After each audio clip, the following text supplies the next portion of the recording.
You ever watch a horror movie and think, what if this was all happening from the dog's point of view? Well, someone actually made that movie, and it's pretty decent.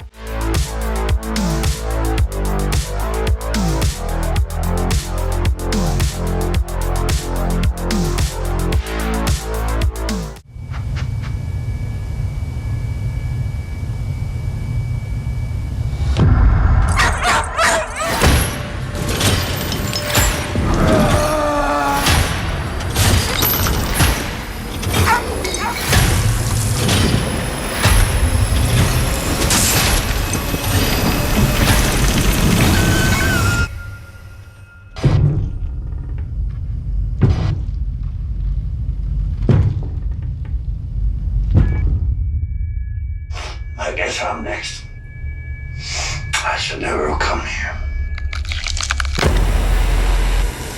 Hey everyone, welcome back to the channel. Today we're talking about Good Boy, the new supernatural horror film from director Ben Leonberg, starring Indy the Dog, Jensen, Arielle Friedman, and horror veteran Larry Fessenden. I was really looking forward to this one. A horror movie told entirely from the perspective of a dog immediately caught my attention. As an animal lover, that premise alone was a huge draw for me. Not to mention, it's a genuinely creative concept in a genre that doesn't take risks like this too often. And while I did enjoy the movie overall, there were definitely a few drawbacks that kept it from being great. Before we jump into the plot, make sure to like this video, subscribe, and turn on notifications so you don't miss any upcoming reviews. And if you'd like to support the channel directly, you can join my Patreon. It's just $1 a month to help keep these reviews coming and support what I do here. You'll find the link down in the description. Good Boy follows a dog named Indy who lives with his owner in an isolated rural home. After a strange event one night, Indy begins noticing eerie and unexplainable things happening around the house. As his owner's behavior starts to change and the atmosphere becomes increasingly tense, Indy is forced to navigate the strange supernatural events entirely on his own. The story unfolds almost completely through his eyes. We see what he sees, we follow where he goes, and we're never given more information than he is. It's a slow burn supernatural horror that mixes genuine tension with emotional moments, all from a dog's point of view.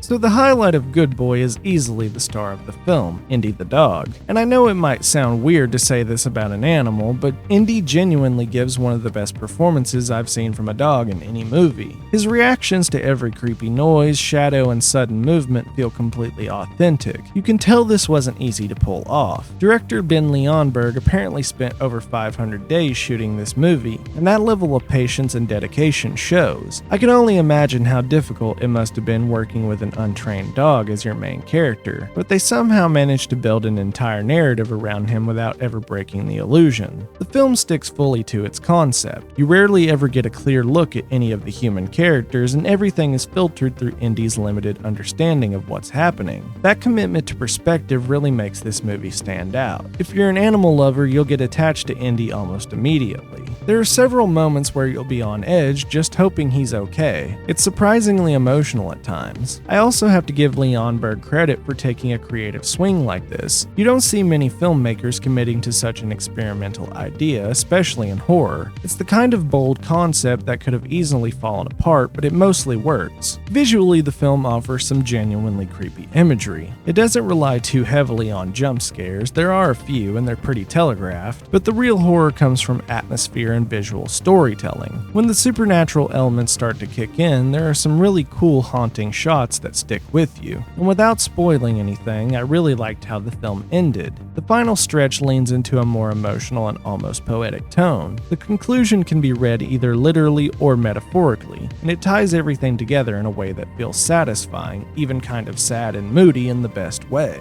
Now, while I admire what Good Boy set out to do, there are definitely some drawbacks. First, the acting from the human characters can be rough at times. Since we rarely see their faces, it feels like a lot of their dialogue was done through ADR, and unfortunately it often sounds unconvincing. When the story builds towards more intense or emotional moments, the delivery can be flat enough to take you out of the immersion. But the biggest issue with Good Boy is its limited perspective. While that's the movie's whole gimmick and also what makes it unique, it also becomes becomes its main weakness. There's only so much you can do from a dog's point of view before it starts to feel repetitive. A lot of the middle section follows the same rhythm. The dog hears a noise, checks it out, stares into a corner, something eerie happens, repeat. It's effective the first few times, but after a while it loses some of its tension. Thankfully, the movie doesn't overstay its welcome. It's short enough to keep things from becoming frustrating, clocking in at just under an hour and a half, but there were moments where I definitely felt myself checking out a little bit. And for those of you who are wondering, does the dog die? Here's your spoiler warning. Skip ahead a few seconds if you don't want to know. No, the dog does not die. Indy makes it out alive. However, it is implied that another dog does, so there's still a bit of sadness involved. But animal lovers can breathe a sigh of relief for the most part. Overall, Good Boy is a creative and heartfelt little horror experiment. It's far from perfect. The limited perspective and uneven human performances hold it back, but it's also a bold, inventive movie that genuinely tries something different. Indy is incredible, the atmosphere works, and I have a ton of respect for the sheer effort and patience that went into making this. If you're looking for a horror film that's offbeat and emotionally engaging, especially if you're an animal lover, this one's worth checking out. I'm giving Good Boy a 3 out of 5. But what about you guys? Have you seen Good Boy yet, or are you planning to check it out? Let me know your thoughts down in the comments. And if you enjoyed the video, don't forget to like, subscribe, and turn on notifications so you don't miss my next review. And if you'd like to go the extra mile in supporting the channel, consider joining my Patreon.